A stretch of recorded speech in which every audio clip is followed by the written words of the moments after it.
கேசன் பேசுகிறேன். Evening time ஏன் turn இல்லை ஜாலியாக செய்யலாமே.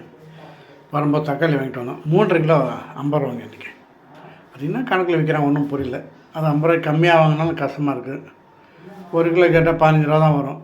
சரி 3 கிலோ அப்படின்னு வாங்கிட்டோம். 50 ரூபா கொடுத்து வாங்கிட்டோம். எப்படியும் செலவு பண்ணி ஆகணும். ஒரு நாளைக்கு எப்படியோ 4-5 தக்காளி போயிடும். அது என்ன தான் நீங்கள் ஃப்ரிட்ஜில் வச்சாலும் சரி, வெளியே வச்சாலும் சரி.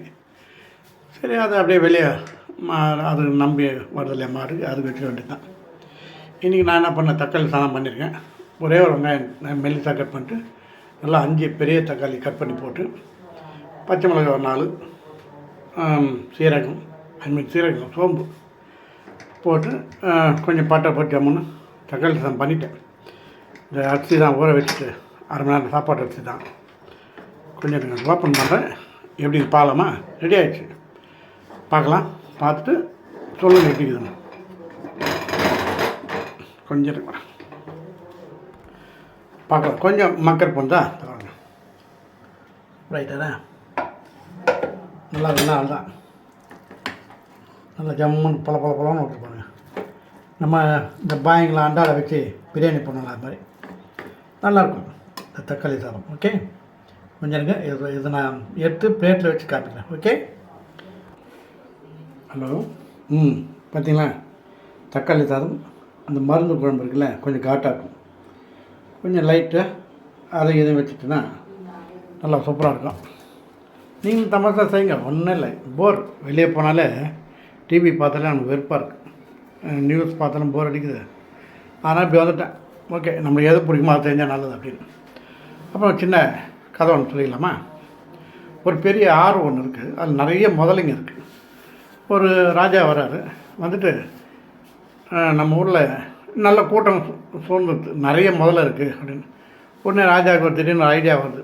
சரி, நம்ம ஊரில் யார் ரொம்ப தைரியசாலியோ அவனுங்க காதில் என்ன பாருங்களா, ப்ளூடூத் தான், ஏன் வெளியே இந்த சவுண்டுக்கு இது கேட்காத காரணம். யார் தைரியசாலியோ இந்த ஆற்றுல குச்சி இந்த கரையிலேருந்து அந்த கரைக்கு போயிடுங்க, போனீங்கன்னா உங்களுக்கு 10 லட்சம் நான் தரேன் அப்படின்ட்டார். உடனே யாருமே குதிக்கிற மாதிரி இல்லை. எவன் குதிப்பான், அவ்வளோ முதல்ல இருக்கேன், மாட்டிச்சுன்னா அவுட்டு தானே. உடனே மந்திரி சொல்கிறார், இப்படி வேண்டாங்க, இறந்துட்டாலும் என்ன தரணும்னு சொல்லுங்கள் அப்படின்னா. சரின்ட்டு அதே ராஜா பார்க்குறாரு. பார்த்துட்டு சரி, சப்போஸ் அப்படி இங்கேருந்து அப்படி வந்துன்னா 10 லட்சம், வராமல் பாதிலே இறந்துட்டிங்கன்னா, அதான் முதல்ல கட்டிடுச்சுன்னா 5 லட்சம் தரேன் அப்படின்னு சொல்லி முடிய தூரம் ஒருத்தன் குச்சிட்றான். குச்சி கடற்கடன்னு நீந்தி போய் அந்த வழியாக வந்துடுறான். வந்தவொடனே அவனுக்கு ராஜா ரொம்ப சந்தோஷப்பட்டு அவனுக்கு 10 லட்சம் தராது. 10 லட்சம் தரானவனு அவன் வாங்கிட்டு ஒய்ஃப்கிட்ட கேட்குறான், என்னங்க சந்தோஷம் தானேன்றான். ஒய்ஃப்கிட்ட வந்து கேட்குறான், என்ன இப்போ உனக்கு சந்தோஷம் தானே அப்படின்னா. ஏன் என்ன விஷயம்னு. நான் பாட்டுக்கு அம்மந்து என்னை போட்டு தள்ளி விட்டியே என்ன.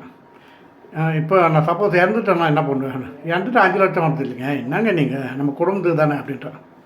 ஸோ ஒரு ஆம்பளனுடைய வெற்றிக்கு பின்னாடி ஒரு பொம்பளை இருக்கா, லேடி இருக்கான்றதை சும்மா தமாஷா நம்ம எடுத்துக்கலாம். சில இடத்துல உண்மையாக தான் இருப்பாங்க, கொஞ்சம் சப்போர்ட்டாக தான் நல்லா இருக்குமே, அதுக்காக தான். ஓகேவா, மீண்டும் சந்திப்போம். பாய்.